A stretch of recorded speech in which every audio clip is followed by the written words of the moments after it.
Namaskar and welcome to the ESG Talk series brought to you by the Institute of Chartered Accountants of India.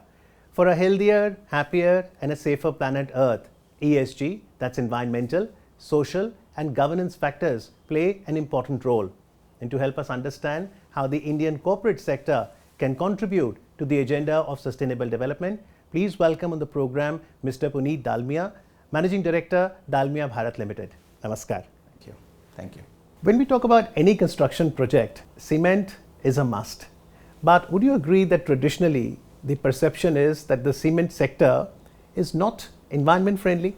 Cement actually contributes to around 7 to 8% of the world's CO2 generation. Cement is also the second most consumed commodity by mankind after water. Cement is sold at around 6 rupees a kg. And at this price point and this durability, there is no other product which can give this price and durability performance. Yes, it generates 7 to 8% of the world's CO2, but it is also something which aids employment and aids a safer habitation for human beings.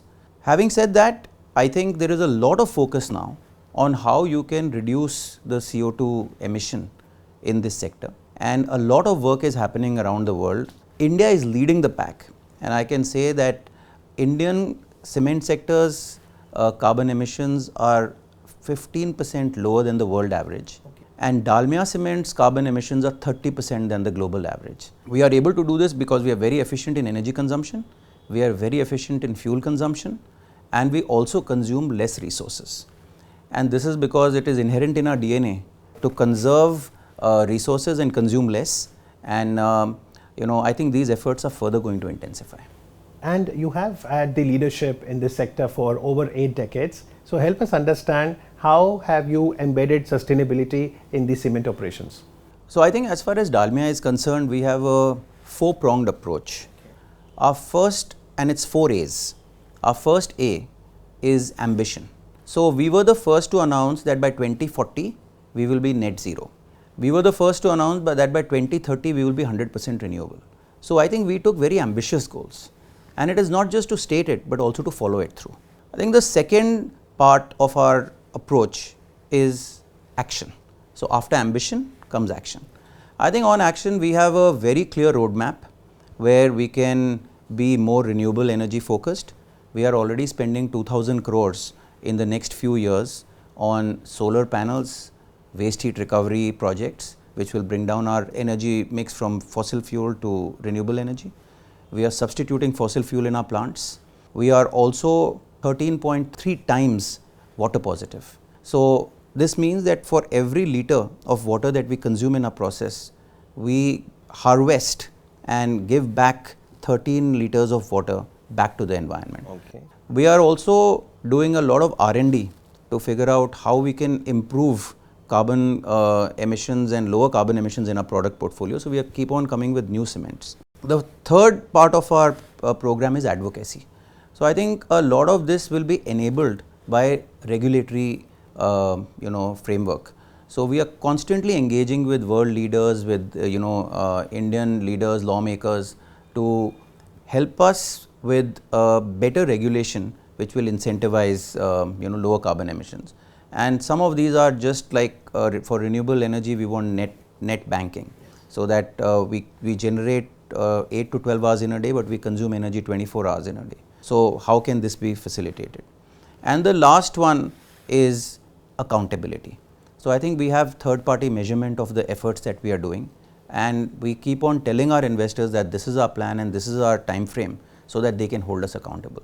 So these 4 A's is what Dalmia is doing: ambition, action, advocacy and accountability. Right. So how this 4-pronged strategy of Dalmia Bharat Limited is going to pull in and contribute to that Panch Amrit, the 5-sector agenda that Prime Minister Modi had declared in Glasgow? We'll ask you that, but let's listen into the Prime Minister first. पहला, भारत 2030 तक अपनी non fossil energy capacity को 500 gigawatt तक पहुंचाएगा। दूसरा, भारत 2030 तक अपनी 50% energy requirements renewable energy से पूरी करेगा। तीसरा, भारत अब से लेकर 2030 तक के कुल प्रोजेक्टेड कार्बन एमिशन में 1 बिलियन टन की कमी करेगा। चौथा, 2030 तक भारत अपनी अर्थव्यवस्था की कार्बन इंटेंसिटी को 45% से भी कम करेगा। और पांचवा, वर्ष 2070 तक भारत नेट जीरो का लक्ष्य हासिल करेगा। ये पंचामृत क्लाइमेट एक्शन में भारत का एक अभूतपूर्व योगदान होंगे। So as we saw that Panch Amrit, by 2070, India is committing to become net zero. And you said that Dalmia Cement has set the target for 2040. How will you accomplish this? The biggest shift which is required, for which we don't have all the answers today, is that how do we reduce the carbon emissions in the calcination process. So cement is made by limestone, and when you burn limestone, CO2 is emitted. So this is the inherent part of cement production, and on this people are investing in carbon capture, but that is a very expensive proposition right now. What we call as carbon sequestration. Yes, carbon sequestration and even carbon capture. So first you capture it, and then you sequester it in the earth, or you make something out of carbon dioxide like dry ice, or you can use it in another fertilizers. But you're saying it's not viable. As of now, it's not viable because it is very expensive to capture carbon, and the supply of carbon dioxide and where the demand is could be at different locations. So then you have to transport it, and many European governments have taken pilot projects, and they're helping cement companies set up carbon capture facilities, and they are subsidizing it. I don't think this is the right approach for India, because as far as India is concerned, we don't want subsidies from the government to make this happen. But we are thinking of some approaches where we can do natural carbon sinks. So for example, there are a lot of wastelands in the country, and can we plant trees in those wastelands? Tree can absorb carbon dioxide from the environment. So this is one approach, but it requires huge tracts of land, and it requires a policy framework which will enable something like this. But this is one idea. So similarly, I think over time technology will advance. There is a lot of experimentation going on globally on how can you capture carbon, and how can you produce cement without this calcination process. So I think some product innovations will happen, new things will come up, and I think we will figure out some answers along the way. But I can say that we have also committed that 10% of our operating cash flow will go towards investing in such technologies and doing R&D, which can help us become carbon neutral by 2040. So Puneet ji, in terms of innovation, could we see some innovations at the raw material stage? Because when you say we'll take limestone, carbon emissions are going to happen. It is entirely possible. One, you need scale. Second, you need to give durability and price point. So at such a low price point and such high durability, which is 40-50 years of life, I don't think there is any substitute as of now other than limestone. But I always have huge faith in human creativity and human imagination. I think people will discover something. I remember when I was in college, the call of a mobile call was 16 rupees a minute. Yes. Today it is free. Yes. I remember then that when I was growing up, we used to see Star Trek, where from space they used to do video calls, and it was like science fiction at that time. Yes. And now you can do video calls for free, and it is in everybody's hand. So I think what was imaginable 20 years ago is reality today.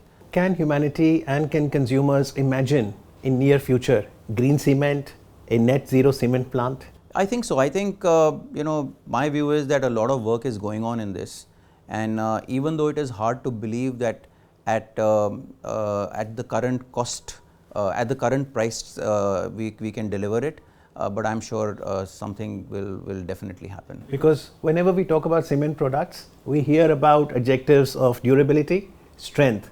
But would you agree the time has come that consumers demand green, sustainable cement products? I think consumers are very price sensitive. Yes. So if I look at the world, people want green, but they don't want to pay more for it. My view is that we have to solve this problem not at a higher cost for the consumers, but at the same cost, how can we deliver a lower carbon product? And I think the best example that I see as a country, we replaced 66 crore incandescent bulbs with LED bulbs. Yes. That time LED bulbs were very expensive. Yes. And the scale at which India solved this problem, the price also came down, and it saves not just energy, but it also saves 40,000 crores, annually for us. Do you think finance professionals, particularly chartered accountants, could play an important role? Because if we get the resource equation right and we factor in the cost of natural resources which are being used, say for example water, then maybe the costing and the pricing will be right. Chartered accountants play a very, very important role in society. If you look at our ancient scriptures, the human effort and human pursuit is divided into 4 types of efforts: dharma, arth, kam and moksha. When we look at dharma and moksha, we think of saints and sages who are very evolved people. But when we look at accounts and finance, the first people that come to mind is chartered accountants. So you are the saints and the sages of the economic world. As our Prime Minister said once, your signature carries so much weight that if you sign a balance sheet, that signature, people are willing to invest their life savings into a company, or banks are willing to lend to that company. Your understanding of the economic world is very important. The first thing I can suggest that you guys can do is just to create more awareness that this is something important. Can you create some standard measurements by which companies should report, in a standardized way, in an easy to understand way, how their ESG score is or what their contributions are. And I think the second thing is, apart from just awareness, can you also advocate that if somebody is doing a good job, they can get cheaper cost of capital, or they can get access to a broader universe of financing. So I think if you can engage with the financial world and the business world and build a bridge in terms of just access to capital and cost of capital, and also in terms of standardizing the measurements, that can be very interesting. Puneet ji, we are very happy to share with you that ICI proactively in February 2020 created SRSB, which is the Sustainability Reporting and Standards Board. And so far they have come up with 2 standards, one on sustainability assurance and the other on greenhouse gases. Companies now operate in a new world where embracing ESG is critical for their continued existence and acceptability in society. Recognizing the need, ICI has constituted Sustainability Reporting Standards Board in February 2020, and the SRSB has been doing some pioneering work in this domain. This ESG talk show is yet another step in this direction, which brings together the ideas and vision of the industry leaders in the field of sustainability. With the help of all stakeholders, we will indeed be able to achieve Sabka Prayas Satat Vikas. E, S and G are the 3 pillars that are creating a buzz today. I would like to add C as the 4th in this entire discussion. C stands for Chartered Accountants, and to my mind, CAs have a big role to play in the ESG domain. The ESG talk show of SRSB of ICAI will go a long way in creating awareness, suggesting concrete steps to address the challenges that our planet is facing, and formulating corporate strategy. I think there is increasing scientific evidence that climate change is real, and it is a crisis which is being faced by mankind. We are experiencing things like air pollution, or some other places there are fires or tornadoes or tsunamis. So everybody is experiencing something and correlating it with climate change. So I think there is a heightened awareness to act on this at a not just a corporate level, but even at the government level and at an individual level. Interesting you mentioned about air quality, and the society could have taken graded action now because we can measure it through the air quality index. And now we have, say, natural resource accounting. Do you think measurement is very important of all of these parameters, and then we reflect them in P&L, balance sheet, to take a more conscious decision? I think measurement is very, very important, but I think more than just measurement, it is also the emotional appeal. I saw data that 1.5 lakh kids die of pollution every year in India. When you hear this statistic, it looks like, okay, 1.5 lakh people died, is a mere statistic. But if somebody says that your lifestyle is killing children And if you go and experience what is happening and you actually see it, it makes a much, much bigger impact on you. ICI has constituted the Sustainability Reporting Standards Board in February 2020. In a short span of time, Sustainability Reporting Standard Board is setting the global benchmark. It has come out with the first ever ESG assurance standard. It is doing the capacity building and creating awareness. The recently concluded 21st World Congress of Accountant was also the first ever carbon neutral World Congress of Accountant. There was more than 8,000 tons of carbon emission, which was fully offset by the Institute of Chartered Accountant of India. We really take pride in what we are doing. Sustainability Reporting Standard Board of ICAI is building the capacity of members by making them ready for ESG reporting and assurance. It is playing a leading role at global forums. This is a special year, 2023, because India is the presidency of G20. So do you think that this is a great opportunity for us to push the sustainability agenda? I remember my grandfather used to use a wooden pencil, and he used to use it till it became really small, even smaller than the index finger. And I used to make fun of him that you are very miserly, you are using this pencil. So he told me, no, this pencil is made because some tree has been cut. So I think we have to be very careful to minimize the use of any resource which causes damage to the environment. So I got a big lesson that time. And if I look at our ancient philosophy, in every household, we've had bucket baths, we have recycled clothes, we've worn clothes, which our elders have worn. We have given away books to libraries. We don't throw things away, we reuse them, we recycle them. India's G20 presidency is a huge opportunity. I think 20% of our energy is already renewable. And I think India can showcase to the world, not just by ancient and modern world traditions, but also the ability to innovate at low cost. Share your experience about innovations of using alternative raw materials, because I believe for manufacturing cement, you've tried municipal waste as well. Yes. So I think this has happened due to regulatory enablement. I think as per the Swachh Bharat Abhiyan, government not just wanted to build toilets everywhere, but they also wanted cleaner cities. So they have instructed municipalities that to come up with a plan on how will they dispose waste which is generated in the cities. And the biggest issue here was how do you collect and segregate something in a manner that it can be used. So cement plants are great incinerators, because whatever is burnt is just becomes a part of that grey powder, and it doesn't leave any residue. Cement plants are very good partners with municipalities, and we are working with municipalities across the country to use this. So it is actually great for the municipality because they have a safe waste disposal, and it is great for us because it replaces expensive fossil fuel. So as you know, coal prices are very high right now, and instead of using coal, if we can burn this waste, it saves us money also. So we are eco-friendly and it is profitable. So it's a win-win for both the municipality and the cement plant. So as natural resource accounting picks up, and say for example, it comes up with an outcome that a certain resource, a raw material, say for cement manufacturing, is there only for 2 or 3 decades. Would that be a concern for the corporate? And that's why it's important to look at these alternate resources. No, absolutely. I think, we are using natural resources which have a finite life. Yes.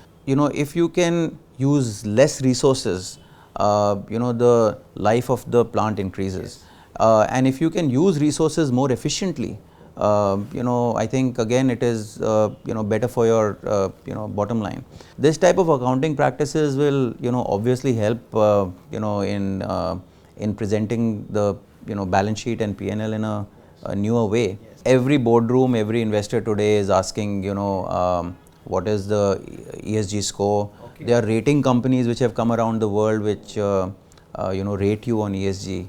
So this has become a very, very important part of the boardroom agenda and a top priority for any CEO around the world. And just like in corporates we have the head of sales, head of communication, head of HR, you also have head of ESG? We have head of ESG also. I think everywhere in most large companies or mid-sized companies, they are investing management time and building capacity to address the ESG issue. In your interactions with the Institute of Chartered Accountants of India, what has been your experience? How can corporates collaborate with ICI, say on any areas of research or common interest areas? You interact with so many companies. If there are great practices, can they be shared?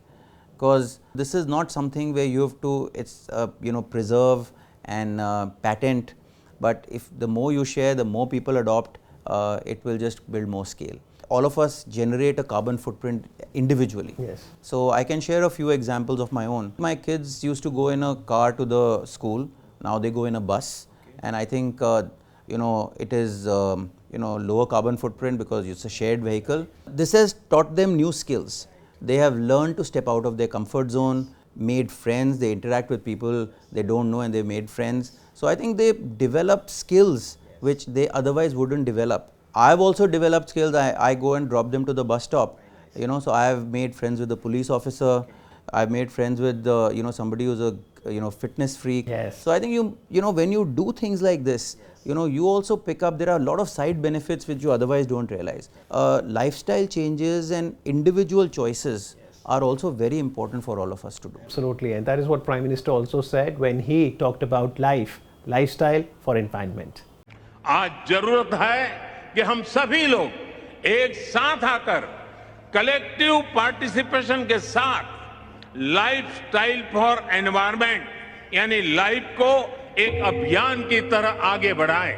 ये environmental conscious lifestyle का एक mass movement बन सकता है। आज आवश्यकता है mindless और डिस्ट्रक्टिव कंजम्पशन के बजाय माइंडफुल और डेलिबरेट यूटिलाइजेशन की। Dalmia Bharat is also the Monument Mitra for Red Fort. So how do you see your contribution there as regards sustainability? So I think Red Fort Monument Mitra is all about preserving our ancient heritage. It was Prime Minister's vision. Look at our ancient heritage and present it in a manner that engages the youth of this country and also promotes tourism. We have created a new sound and light show which is called Jai Hind, which consists of live actors, puppets and projection mapping show. So it has the latest technologies and all dance forms. First time at a UNESCO World Heritage Site in India.